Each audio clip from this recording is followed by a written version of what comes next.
우리가 신구약 성경에 여러 하나님의 종들이 많이 있습니다만 특별히 이 고린도후서의 편지를 쓰고 있는 저자 사도 바울이 참 우리가 본받아야 될 그런 바른 직분자다 이런 생각에서 직분자의 바른 신앙 자세라고 하는 그런 주제로 말씀을 드려갑니다. 사도 바울은 참 그가 예수 그리스도를 만나기 이전과 이후의 삶이 완전히 확연히 비교되는 그러한 삶을 산 그러한 사람입니다. 어떻게 보면 사도 바울이 예수를 만나기 전에는 그가 정말로 그가 고백하는 대로 자랑할 것이 많은 그런 사람이었고 모든 것에 정말 어떻게 보면 꿀릴 것이 없는 그런 당당한 그런 사람이었습니다. 그런데 예수 그리스도를 만나고 난 이후에 사도 바울은 완전히 달라졌습니다. 온전히 그가 자기 자신을 그리스도를 만나기 전에는 자기 자신의 의의를 중요하게 생각하고 그러한 자기 자신의 출신과 배경, 그런 학문을 자랑했지만은 그러나 예수 그리스도를 만난 이후에 그의 삶은 완전히 자기 자신은 없어지고 또 자기 자신을 날마다 부인하고 어찌하든지 예수 그리스도를 드러내는 또 예수 그리스도를 나타내고 예수 그리스도를 증거하는 그러한 삶을 산 대표적인 그러한 사람이다. 그러한 사도다 우리가 생각해 볼 수가 있겠습니다. 이 고린도후서 이제 마지막 부분에 보면 사도 바울이 참 많은 그런 고난을 우리가 당했는데 이제 이 고린도후서 한번 찾아보겠습니다. 11장 23절 오늘 우리가 얼마나 편한 삶을 살고 있는가라고 하는 것에 대해서 사도 바울이 받은 그 고난에 대해서 우리가 한번 23절부터 28절까지만 한번 보겠습니다. 23절부터 교독하겠습니다. 그들이 그리스도의 일꾼이냐 정신없는 말을 하거니와 나는 더욱 그러하도다. 내가 수고를 넘치도록 하고 옥에 갇히기도 더 많이 하고 매도 수없이 맞고 여러 번 죽을 뻔하였으니 유대인들에게 40에서 하나 감한매를 5번 맞았으며 3번 태장으로 맞고 1번은 돌로 맞고 3번 파선하고 일주야를 깊은 바다에서 지냈으며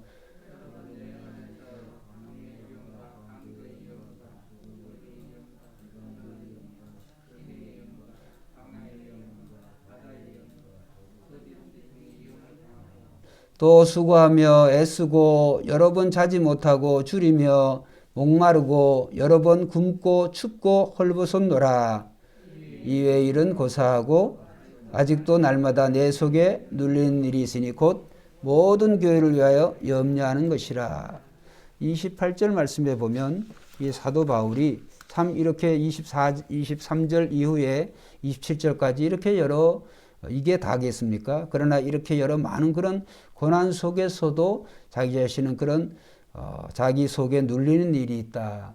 그러니까 그러한 것이 자기가 받은 그 사명이죠. 그래서 사명이 이 외의 일은 고사하고 아직도 날마다 그랬습니다. 내 속에 눌리는 일이 있으니 곧 모든 교회를 위하여 염려하는 것이라. 그렇습니다. 사도 바울은 그가 정말 1차, 2차, 3차 그리스도를 만난 이후에 이방인의 사도로 그를 불러주시고 거기에 걸맞게 사도 바울은 정말 감옥에서조차도 복음을 전한 그러한 사람이었다.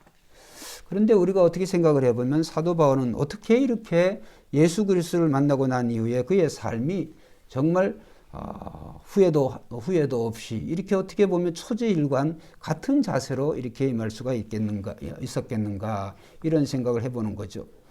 그래서 오늘 우리가 사도 바울이나 오르나 같은 직분을 그런 받은 사람으로서 사도 바울과 같은 그가 가졌던 그런 신앙의 자세를 우리가 본문을 통해서 배워보려고 하는 거죠. 그래서 오늘 첫 번째로 우리가 보면 4장 1절에 고린도후서 4장 1절 그러므로 우리가 이 직분을 받아 그렇습니다. 직분을 주신 이가 있기 때문에 우리가 받은 이가 있죠. 사도 바울이나 저희나 모두가 우리가 직분을 주신 분은 예수 그리스도이신 거죠. 예수 그리스도가 우리에게 직분을 주셨다. 사도 바울도 직분을 받았고 우리도 받았고 무슨 직분이냐? 2절 이하의 이 복음 증거에 대한 그러한 직분이죠. 그런데 사도 바울이 이 직분을 받아 그 다음에 긍휼하심을 입은 대로 긍휼하심을 입었다. 이 말씀이 참 중요합니다. 우리는 오늘 우리의 이런 직분이 나 자신의 힘과 능력으로 이렇게 하려고 하면 이게 정말 실망되어지고 정말 이 직분을 감당할 수가 없습니다. 잘 감당할 수가 없습니다. 그럴 때마다 우리가 항상 기억을 해야 되는 것은 우리는 하나님의 그 은혜를 받은 사람이다. 하나님의 은혜 중에서 하나님의 긍휼하심을 받은 사람이다 라고 하는 사실에 대해서 우리는 절대 잊어서는 안 되겠습니다. 그래서 제일 중요한 것이 이 사도직의 기초가, 직분자의 기초가 되는 것이 뭐냐 하면 하나님께서 우리를 직분자로 택하셨다고 하는 이 사실에 대해서 이것이 하나님의 은혜라고 하는 거예요. 그래서 우리는 이제 영원히 하나님과 원수되어서 우리가 심판과 이 우리가 지은 죄를 말미암아 마땅히 죽을 수밖에 없는 우리들이지만은 거기에서 우리를 그리스도의 십자가의 은혜로 예수 그리스도를 믿음으로 말미암아 구원받은 것뿐만이 아니라 우리에게 직분을 주었다. 그래서 우리는 그 직분이 그저 우리에게 아무나 다 직분을 주신 것이 아니라 우리에게 예수 그리스도를 증거하는 그런 정말 놀라운 그런 직분을 우리에게 주셨다. 그래서 우리가 받은 이 직분이 너무너무나 귀하다고 하는 것을 우리는 잊어서는 안 되겠습니다. 그래서 7절에 보면 우리가 읽지 않았습니다만 우리가 이 보배를 질그릇에 가졌으니 이는 심히 큰 능력은 하나님께 있고 우리에게 있지 아니함을 알게 하려 함이라. 오늘 우리가 이 직분 안에 우리는 정말 어떻게 보면 예수 그리스도와 또 우리 주님께서 증거하라고 우리에게 맡기신 복음을 보배라고 할 수가 있어요. 그 보배를 우리 자신과 비교해 보면 질그릇밖에 안 되어지는 거예요. 여러분 귀한 물건을 귀한 그러한 함에다가 그 보관을 하지 질그릇에 누가 담겠습니까? 그런데 우리가 예수 그리스도께서 질그릇 같은 우리들을 부르시고 질그릇 같은 우리 안에 이런 보화를 넣어서 그 보화를 전달하게 하는, 증거하게 하는 그런 직책을 주신 것은 순전히 하나님의 은혜다. 그것에 대해서 우리는 늘 기억을 해야 되는 거예요. 그래서 우리가 잘나서 되어지는 것이 아니라 우리가 많이 배워서 우리가 똑똑해서 또 우리가 어떤 형편이 좋아서 건강해서 그렇게 되어진 것이 아니라 긍휼하심을 입었다. 하나님의 하나님의 불쌍히 여김을 우리는 입은 사람이다. 이 사실에 대해서 우리는 꼭 잊지 않아야 되겠습니다. 그래서 우리는 오늘 우리 자신이 뭔가 이렇게 드러나고자 하고 우리 자신이 어떤 뭔가 가진 것이 있어서 하나님 우리를 쓰신 것이 아니라 우리가 먼저 죄인 되었을 때 하나님께서 먼저 우리를 부르시고 그 부르신 것도 감사한데 부르시고 구원하여 주신 것 감사한데 우리에게 직분을 주셨다. 그래서 이 직분을 주셨다고 하는 것은 직분을 우리가 맡은 것이죠. 언젠가를 계산할 날이 있다고 하는 것이죠. 그렇기 때문에 우리는 이 직분에 대해서 우리는 늘 감사하는 그런 마음을 가져야 돼요.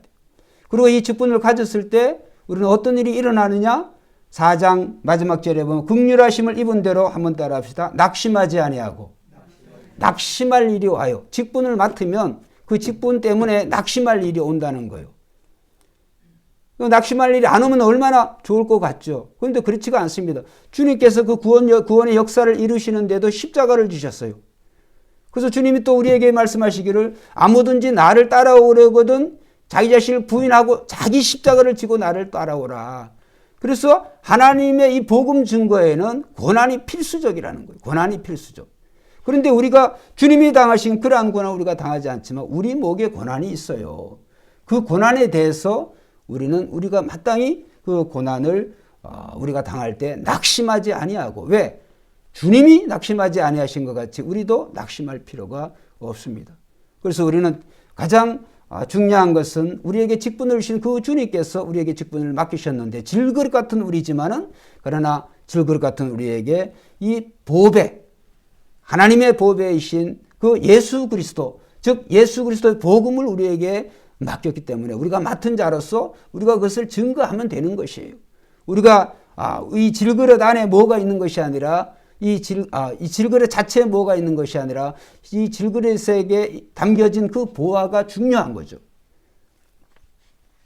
여러분 귀한 손님이 왔는데 이렇게 귀한 그러한 음식을 우리가 준비를 했다. 그런데 그것을 담는 그릇이 아주 정말 고급이고 아주 값진 그런 그릇이 없다 할지라도 집에 있는 대로 우리가 최선을 다해서 깨끗하게 그렇게 해서 내어드리면 되는 거 아니에요? 그거 그릇 찾으려고 어디를 쇼핑 다니겠습니까? 그럴 필요가 없어요. 그래서 어떻게 보면 주님께서는 우리 한 사람 한 사람을 형편과 처지, 우리의 형편과 처를 누구보다 잘 아시고 하나님이 우리에게 그리스도를 통하여서 직분을 맡기신 거예요.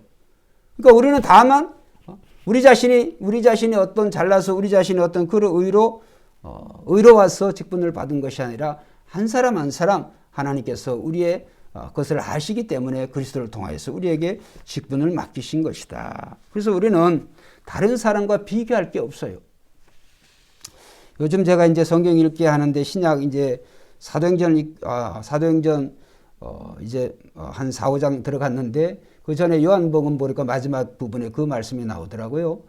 이 부활하신 예수님께서 세 번째로 제자들에게 갈릴리 바다에서 물고기 잡는 그들에게 나타나셔가지고 이제 예수님께서 얘들아 물고기를 잡았냐? 밤새도록 잡으려고 했지만 못 잡았다고 그랬어요. 예수님께서 뭐라 그러세요? 배 오른편에 그물을 던지라. 그러니까 많은 153마리나 되는 큰 이제 고기를 잡게 되었습니다. 그런데 그 말씀하시는 것이 주님이라고 하는 것을 알게 되어졌어요.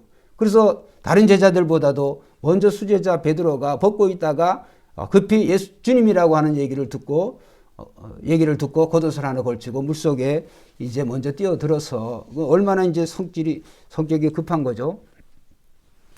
그래서 예수님과의 대화가 시작이 되어지는데 예수님께서 베드로에게 뭐라 그랬어요? 내 양을 먹이라, 내 양을 치라, 내 양을 먹이라 이렇게 하셨잖아요. 그러면서 이제 네가 젊을 때는 네 마음대로 다닐 수가 있었지만 나이 먹어서 노년에는 이제 네가 그렇게 노년에 어떻게 순교하게 된다고 죽는다고 하는 것을 예수님이 그렇게 예언적으로 말씀하셨잖아요. 그때 바로 옆에 있는 제자, 그 사랑하시는 제자, 이 요한복음을 쓴 사도 요한이에요. 이 제자는 어떻게 되겠나이까? 이렇게 물었어요. 그래 예수님께서 뭐라 그러셨어요? 그 제자가 어떻게 되든 너하고 무슨 상관이냐? 그냥 우리는 주님이 부르신 대로 따라가면 되는 거예요. 다른 사람과 나를 비교할 필요가 없어요. 그러니까 우리가 직분을 우리가 감당할 때에도 우리가 늘 주의해야 되는 것은 다른 사람들과 우리를 비교를 한단 말이에요. 나 자신과 비교할 필요가 없어요. 나 자신이 주님이 부르신 부름대로 우리는 잘 감당하면 되는 줄 믿습니다. 그것을 하나님께서 우리에게 요구하시는 거예요. 사도 바울도 그렇게 했어요. 아니 사도 바울의 전도팀도 있고 여러 많은 사도들과 비교할 때 정말 사도 바울과 같은 그런 사도가 어디 있습니까? 그런데도 불구하고 사도 바울은 누구 하나 그렇게 비교하지 않았어요. 늘 가는 곳마다 그렇게 거짓 교사들에 의해서 또 사도 바울을 시기하고 질투하는 자들에 의해서 늘 모함을 당하고 핍박을 당하고 그렇게 감옥에 가고 결국은 이제 사도 바울을 순교하게 되어지는데 그럴 때마다 사도 바울은 누구 탓을 하지 않았습니다. 자기에게 맡겨주신 그 직분을 사도 바울은 늘 잘 감당하려고 했다. 그래서 우리는 사도 바울처럼 주님께 받은 그 은혜가 너무 감사해서 우리가 아무리 어려운 이런 고난에도 복음 전도를 우리가 복음을 전하는 것을 포기하면 안 돼요. 그래서 어떤 상황, 어떤 환경에서든지 우리가 복음을 증거하고 또 복음을 증거하기 위해서는 세상과 타협하면 안 되고 오늘 하나님의 말씀 그대로 받은 바 된 그 말씀을 내 생각을 더하거나 빼거나 이렇게 하지 아니하고 복음 그 말씀이 이제 오늘 보면 나오죠.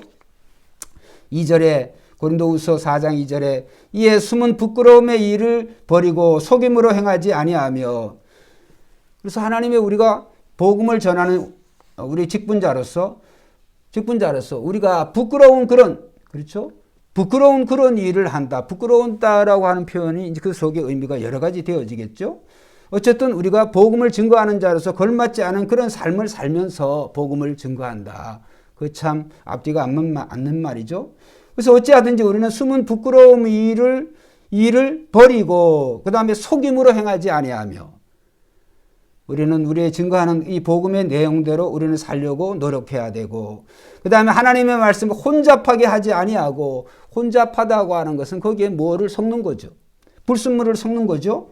자기 생각과 사상이 그렇고, 그렇죠? 세상적인 그러한 것들을 심을 수도 있고, 이러한 면은 이렇게 하지 아니하고, 혼잡하게 하지 아니하고 오직 진리를 나타내므로, 진리를 나타낸다고 하는 것은 받은 바된 그 하나님의 말씀을 그것을 그대로 우리가 증거하는 거예요. 그것을 그대로 전달하는 거예요. 그래서 오직 진리를 나타내므로 하나님 앞에서 각 사람의 양심에 대하여 스스로 추천하노라. 코람데오라고 하는 말이 하나님 앞에서라고 하는 말로 이 종교개혁 때 아주 많이 사용되어진 그런 단어라고 그랬죠. 코람데오, 하나님 앞에서. 그렇습니다. 우리는 복음을 전하는 것이 오늘 우리에게 이 직분을 주신 하나님 앞에서 행하는 정말 가장 큰 귀한 일이에요. 언제나 우리가 무엇을 하든지 우리는 특별히 이 복음을 증거하는 일이 하나님 앞에서 행해지는 일이다 생각하면 정말 우리는 얼마나 영광된 그런 직분을 우리가 주셨는가 하는 것을 생각해 볼 수가 있습니다. 자, 그래서 우리는 오늘 이 사도 바울이 그가 이렇게 사도직을 감당하기 위해서 어려움이 있었지만 많은 고난들이 있었지만 그걸 감당할 수 있었던 이유는 첫째 제가 말씀드리도록 하나님이 그를 먼저 부르셨다. 먼저 그가 죄인 돼서 그를 부르시고 그를 용서해 주시고 하나님의 자녀 삼아 주시고 그의 긍휼하심을 그가 입고 그것도 사도의 직을 그에게 주었으니 우리가 사도 바울은 감사한 거죠. 안 그러겠습니까? 사도 바울이 원래 사울이 올 때 얼마나 이 기독교를 얼마나 예수님을 핍박했어요. 그런데도 불구하고 정말 죄인 중에 자기 표현으로 죄인 중에 괴수와 같은 그를 하나님께서 그를 부르셔서 이방인의 사도로 그를 불러주셨다라고 하는 것에 대해서 사도 바울은 늘 잊지 않았습니다. 자, 그리고 이제 두 번째로 우리가 복음을 증거하면 하나님 말씀을 즉 복음을 증거하면 반응이 두 가지가 나타나는데요. 자, 3절 한번 읽어봅시다. 3절 시작. 만일 우리의 복음이 가리었으면 망하는 자들에게 가려진 것이라. 4절 그 중에 이 세상의 신이 믿지 아니하는 자들의 마음을 혼미하게 하여 그리스도의 영광의 복음의 광채가 비치지 못하게 함이니 그리스도는 하나님의 형상이니라. 우리가 복음을 증거하면 두 가지 반응이 나와요. 첫째, 이 복음을 받아들이는 자, 즉 오늘 본문의 표현을 하면 복음의 빛을 비침을 받는 사람이 있고 그 다음에 그 빛이 가려진 사람이 있어요. 그러면 이게 이제 두 가지, 딱 반응은 두 가지입니다. 딱 반응은 두 가지인데 이 복음의 빛을 받은 사람은 옥토와 같아요. 옥토와 같아서 정말 믿기로 작정된 거예요. 그런데 이제 증거해 주는 이가 없으니까 복음을 못 받은 거예요. 마치 구스네시와 같이 그가 이사야 선지자의 그런 글을 읽고 있었지만 그걸 해석해 줄 자가 없으니까 그렇죠? 그때 빌립 집사가 나타나가지고 그래서 해석해 줄 때 그의 눈이 열렸잖아요. 그런 것처럼 오늘 우리는 누가 하나님이 그 예정을 입었는지 누가 구원받을 자인지 우리는 모르지만 그러나 그걸 알 수 있는 제일 중요한 것은 우리가 복음을 증거할 때 나타나는 반응을 보면 딱 알 수가 있다. 그렇기 때문에 오늘 복음을 증거해야 될 책임이 우리에게 있다. 그래서 우리가 복음을 증거하고 그 복음을 증거했을 때 우리는 책임을 다한 거죠. 그걸 이제 양육하는 사람은 또 따로 있고 다 있습니다. 우리가 모든 것을 다 할 수가 없어요. 그렇기 때문에 제일 중요한 1차적인 복음을 증거하는 책임은 우리에게 있다. 그런데 반응은 두 가지로 나타날 것이다. 그 복음을 받는 자가 있고 복음을 거부하는 자가 있고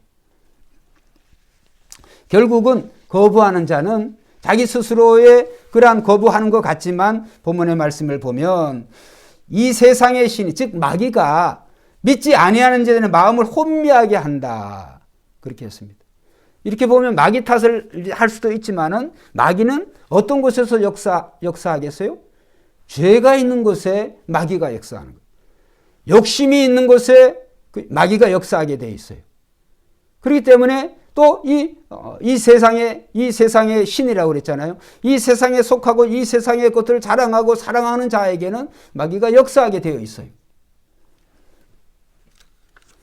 그렇기 때문에 그들은 복음을 받지만 그 복음의 그 광채를 그들이 받지를 못하는 거예요. 늘 어두움 가운데 행하는 거예요. 그 중에 대표적인 사람이 예수님의 12제자 중에 가룟 유다 같은 사람이다. 가룟 유다는 예수님보다 돈을 사랑하는 사람이었어요. 근데 어떻게 보면 예수님께서 이 가룟 유다를 사도로 부르시고 정말 그의 공생애 동안에 가장 중요한 그렇죠. 어떻게 보면 예수님의 그 선교팀에, 예수님의 전도팀에 그러한 재정을 맡기는 가장 중요한 그런 일을 그에게 맡기신 것은 그를 통하여서, 그렇죠. 주님은 처음부터 그가 배반할 거를 주님이 아셨어요. 왜? 성경이 그렇게 증거하고 있으니까. 그런데 이제 가룟 유다 입장에서 보면 끝까지 예수님은 그에게 기회를 주었어요. 그런데 그가 돈을 사랑하는 그 마음이 예수님을 사랑하는 그 마음과는 비교가 되지 않을 정도로 그는 이 세상을 사랑한 사람이에요. 결국은 그는 예수님을 선택하지 못하고 돈을 택하게 되어진 거예요. 조금 이따 우리가 읽어보겠습니다만, 그래서 그 말씀이 오늘 고린도후서 이 4장 4절에 그 중에 이 세상의 신이 믿지 아니하는 자들의 마음을 혼미하게 하여 그리스도의 영광에 복음의 광채가 비치지 못하게 함이니, 이렇게 말씀하고 있습니다. 또 이 세상의 신이 믿지 못하도록 마음을 혼미하게 하지 아니하는 자들도 있어요. 자, 3절에 보면 만일 우리의 복음이 가리었으면 망하는 자들에게 가려진 것이라. 그렇죠? 복음에 가려진 사람들이 있는데 그 가려진 사람이 결국은 뭐냐? 망하는 자들이다. 그런데 그들 중에 4절에 그들 중에는, 그러니까 복음을 거부하는 자들 100% 아니지만 그들 중에는 마귀의 미혹을 받아서 복음을 받아들이지 못하는 자도 있고, 이 말이. 그러면 그들이 아닌 그들 중에 말고 나머지 많은 사람들도 의도적으로 예수 그리스도를 부인하는 자들이 많이 있습니다. 마귀가 굳이 그렇게 하지 않는다 할지라도. 그런데 그럴 만한 복음을 받아들이지 못하는 자들을 보면 그럴 구성들이 다 있어요. 근데 대부분이 이 세상을 사랑하는 사람들이, 이 세상. 그러나 복음을 받아들이는 사람은 이 세상보다는 정말 자기 자신의 죄인 것을 깨닫고 또 이 세상의 전부가 아니라고 하는 사실에 죄와 죽음의 문제에 대해서 이 궁금증을 가지고 있고, 그렇죠? 또 영생의 문제에 대해서 이 니고데모와 같이, 나다나엘과 같이 이런 사람들은 이런 주님을 영접하기로 작정된 자들이죠. 그러나 중요한 것은 전하는 자가 없다고 한다면 우리가 들을 수가 없다고 하는 거예요. 우리는 그것을 책임만 다하면 되는 거예요. 듣든지 아니 듣든지 간에 우리는 복음을 전해야 될 책임이 우리에게 있고 그것을 우리가 직분으로 받았다라고 하는 것을 우리는 꼭 기억을 해야 되겠습니다. 자, 그 다음에 이제 사도 바울이 증거한 복음의 내용이 뭐냐. 자, 5절 6절. 우리는 우리를 전파하는 것이 아니라, 이게 중요합니다. 우리가 복음을 내가 나를 나타내는 게 아니에요. 전파하는 게 아니라 누구를 나타내요? 오직 그리스도 예수의 주 되신 것과, 자, 예수님이 나의 인생의 주인 되신다라고 하는 것을 우리가 증거해야 돼요. 근데 나의 인생의 주인 되신다라고 하는 그건 어떻게 보면 상당히 주관적인 건데, 그런 주관적인 것을 가지고는 안 돼요. 그러면 그것은 결국에 앞에 보면 우리는 하나님의 말씀을 혼잡하게 하는 그럴 경향이 있어요. 우리 안에 있는 그러한 죄성들이. 그렇기 때문에 우리는 예수 그리스도가 나의 주인이라고 하는 것을 우리가 증거하기 위해서는 우리가 하나님의 말씀을 많이 알아야 될 줄로 믿습니다. 하나님의 말씀을 많이 알아야, 많이 듣고 많이 암송하고 많이 알아야 예수 그리스도가 나의 인생의 주인이라고 하는 것이 확실하게 여러 많은 각도를 통하여서 우리에게 성령께서 우리에게 알려주세요. 우리의 그냥 단순한 생각과 이런 것을 가지고는 안 돼요. 그렇기 때문에 오늘 우리는 하나님의 말씀을, 이 하나님을 늘 평생에 가까이 옆에 두고 우리는 그 말씀을 우리가 배우고, 그렇죠? 그 다음에 또 배우는데 우리가 게으르지 아니하고 읽고 듣고 묵상하고 또 배우는데 우리는 열심을 다해야 돼요. 예수 그리스도가 여러분의 주인이시라고 하는 거, 그거는 여러분 자신의 경험도 되어지지만은, 여러분 자신의 그러한 고백도 되어지지만, 성경에 나타난 수많은 사람들의 수많은 그런 그리스도를 영접한 사람들의 그러한 말씀을 통하여서 성령께서 우리에게 예수 그리스도가 나의 주 되신 것을 더 확실하게 믿게 해주시는 줄로 믿습니다. 예수 그리스도가 나의 주인이라고 하는 것이 쉽지가 않아요. 그러한 모든 것들을 이 성경을 통하여서 우리에게 깨닫게 해주시는 거예요. 풍부하게. 그 다음에 또 예수를 위하여 우리가 너희의 종된 것을 전파함이라. 자, 이게 중요합니다. 복음을 전하는 사람들은, 복음을 증거하는 사람들, 우리는 다른 사람들이, 우리가 다른 사람 위에서 뭘 하는 게 아니라 우리가 예수님이 말씀하신 것 같이 내가 너희의 섬기기 위해서 우리에게 오셨다고 하는 말씀처럼 우리가 그리스도의 복음을 증거할 때 우리의 자세는 늘 섬김의 자세, 이 종의 자세, 겸손한 자세가 되어야 된다. 그래서 말씀을 증거하는 그 태도는 오늘 우리가 너희의 종된 것을 전파함이라.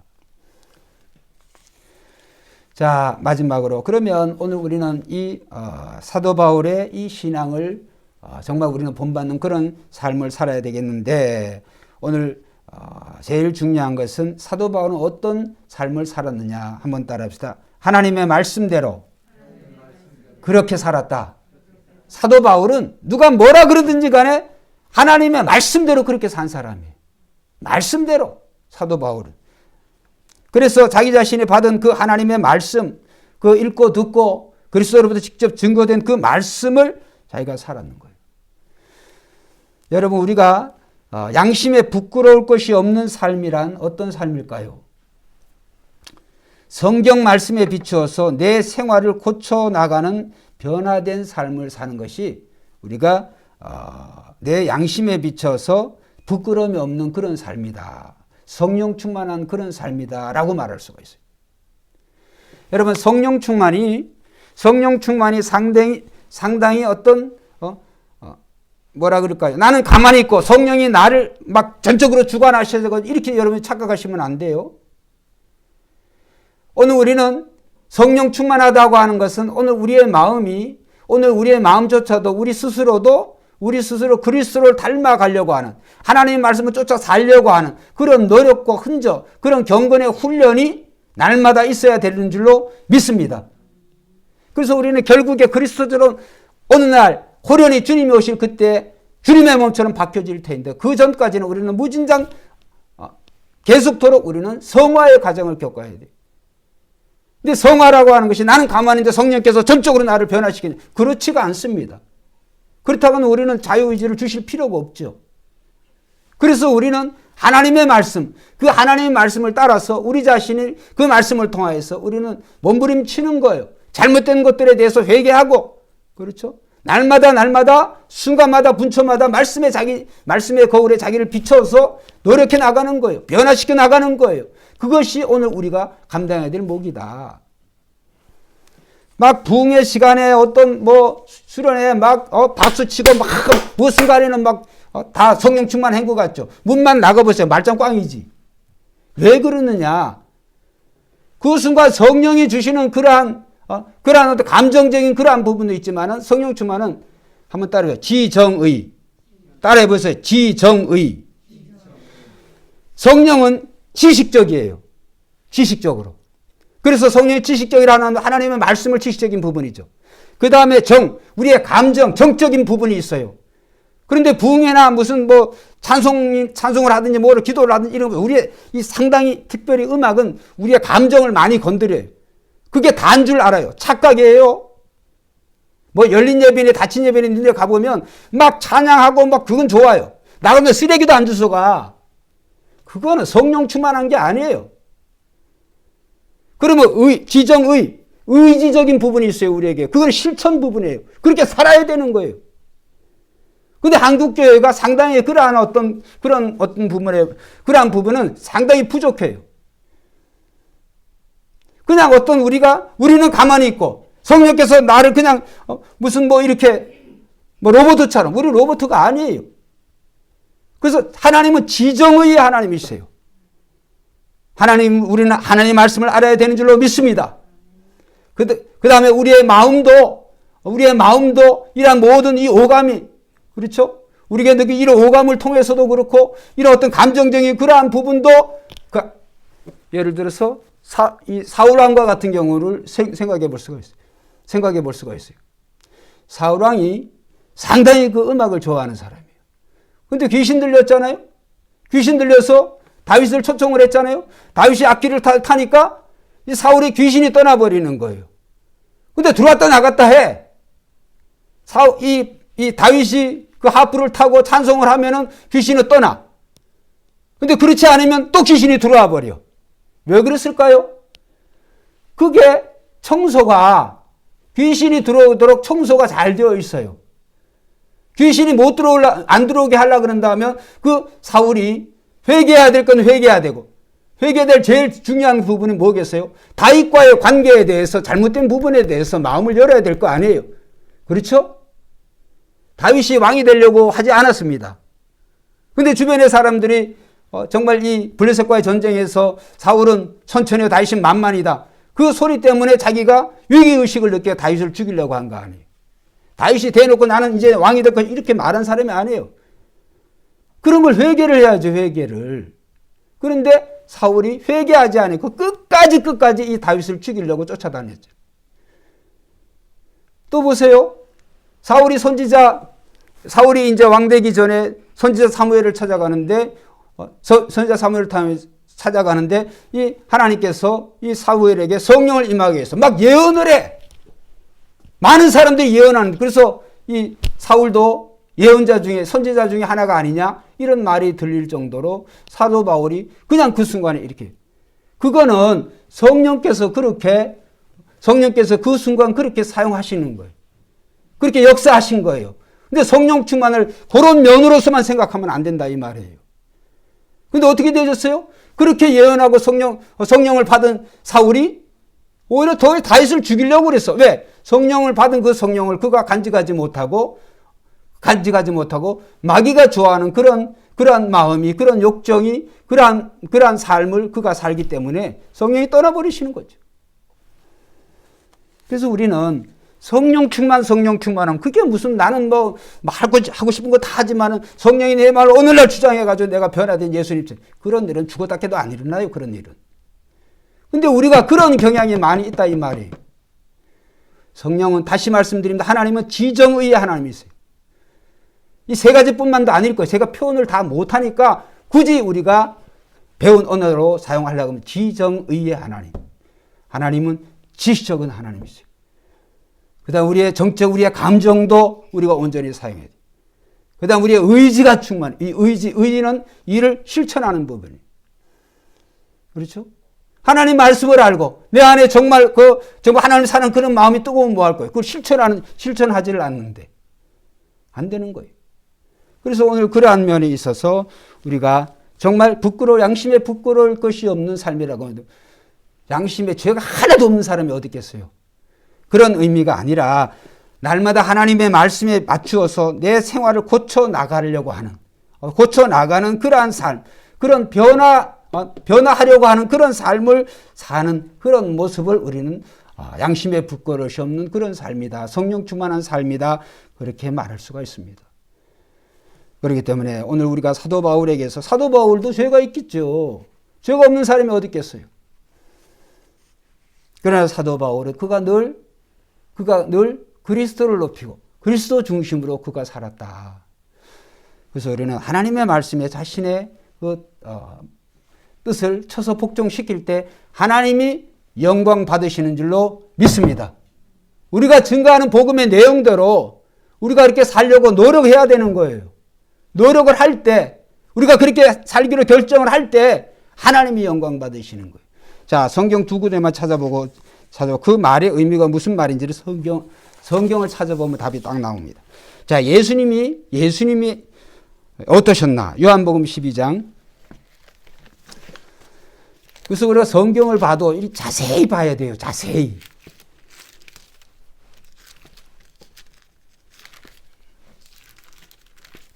요한복음 12장 27절.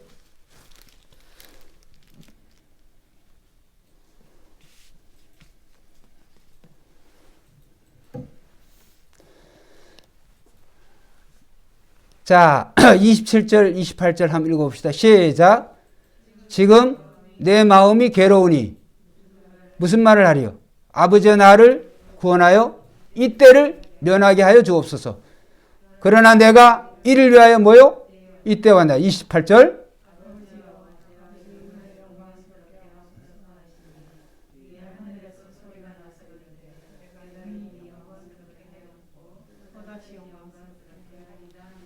자, 이게 무슨 말인고 하니 이게 예수님의 겟세마네 동산 기도와 같아요. 지금 내 마음이 괴로우니 왜 괴롭겠어요? 십자가를 지시기가 두려운 거죠. 예수님이 죽음이 두려우신 거죠. 지금 내 마음이 괴로우니 무슨 말을 하리요? 예수님 마음이 아버지여 나를 구원하여 이 때를 면하게 하여 주옵소서. 여기서 끝난 게 아니에요. 이렇게 했다고 하면 하나님이 영광을 안 받으세요. 그러나 내가 이를 위하여 이때에 왔나이다. 할렐루야.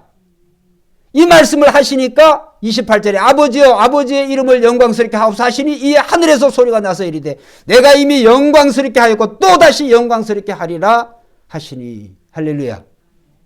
예수님이 지금 괴로워요. 예수님조차도. 그런데 예수님께서 하나님의 뜻을 알아요. 그래서 뜻이 하늘에서 이루어진 것처럼 땅에서 이루어지다. 예수님 그렇게 기도를 하신 거예요. 내가 그러나 이때를 위해서 내가 왔습니다. 이렇게 할 때 하나님이 영광을 받으신 거예요. 자, 13장 한 장 더 건너뜁니다. 아까 가룟 유다 얘기했죠. 요한복음 13장 26절부터 32절까지 이제 성찬식의 장면인데요. 13장 26절 32절까지 교독해 보겠습니다. 예수께서 대답하시되 내가 떡 한 조각을 적셔다 주는 자가 그니라 하시고 곧 한 조각을 적셔서 가롯 시몬의 아들 유다에게 주시니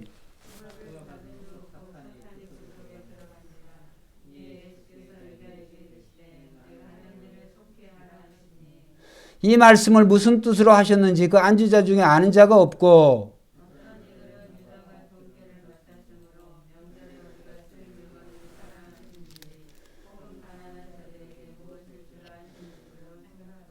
유다가 그 조각을 받고 곧 나가니 밤이러라.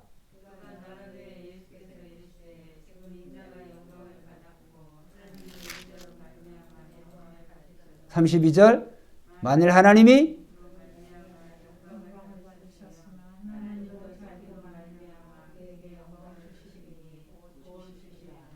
할렐루야. 이게 무슨 말이에요? 예수님께서 누가 나를 이제 제자들에게 얘기하는 거잖아요. 누가 주님 배반하겠습니까? 그러니까 예수님께서 말씀. 내가 떡 한 조각을 주는 자가 그다. 그렇게 하고 한 조각을 주는 거예요. 이게 쉬운 것 같지만 조금 전에 우리가 12장에 봤잖아요. 예수님 이제 이 때를 면하게 아버지께 이 때를 면하게 해주십시오. 가룟 유다를 지적하는 순간 가룟 유다에게 사탄이 들어가고 사탄이 이 가룟 유다를 지배해서 예수님이 팔릴 것을 예수님 십자가의 죽으심의 시간이 온다고 하는 걸 예수님이 다 아셔요. 그게 쉽겠습니까? 그게 연기할 수도 있죠. 그렇죠? 얼버무릴 수도 있죠. 그런데 그렇게 안 하신 거예요. 예수님께서. 바로 예수님께서 그 떡 한 조각을 취해서 이 가룟 유다에게 주은 거예요. 그리고 예수님께서 뭐라 그랬어요? 내가 하는 일을 속히 하라. 참 엄청난 말씀이에요. 가룟 유다에 그렇게 말해요. 네가 하고자 하는 일을 빨리 해라. 어서 해라. 속히 해라. 그런 거예요. 그러니까 신기하게 가룟 유다가 30절에 그 떡 조각을 받고 곧 나가니 밤이러라. 자, 31절이 30절과 연결되어 있어요. 그가 나간 후에 예수께서 이르시되 뭐요? 지금 인자가 뭐요? 영광을 받았고 과거형이요. 예수님이 하신 이 행동으로 말미암아 인자가 하나님 아버지로부터 영광을 받았다는 거예요. 영광을 받았고 하나님도 인자로 말미암아 영광을 받으셨도다. 이게 좀 전에 제가 설명하려고 했던 내용이에요. 우리가 하나님의 말씀을 안다고 그런다면 그렇죠? 하나님 말씀 뭘 알아야 우리가 뭘 알죠. 자기 감정대로 하는 게 아니에요. 하나님 말씀을 알고 그 말씀을 우리가 증거할 때 하나님이 우리가 증거되는 우리의 말씀을 통하여서 우리의 모습을 통해서 하나님이 영광 받으시는 줄로 믿습니다. 그거예요. 그래서 우리는 우리 자신이 정말 예수님의 이 모습을 생각하면서 정말 하나님 뜻을 분명히 그걸 알고도 예수님이 정말 자기 자신에는 그게 재앙이지만은 그게 정말 엄청난 걱정하는 일이고 정말 두려운 일이었지만 그러나 예수님께서 그 길을 선택하시는 거. 결국 이것은 좀 전에 말씀드린 우리 성령 충만한 삶이라고 하는 것은 우리가 하나님의 말씀을 그 말씀대로 참 두려웠지만은 그래도 내가 향하려고 하고 지키려고 하고 노력하려고 하고 이런 모습을 통해서 하나님이 영광 받으신다고 하는 거예요. 기도드리겠습니다. 말씀을 생각하면서 한 1분간 우리가 함께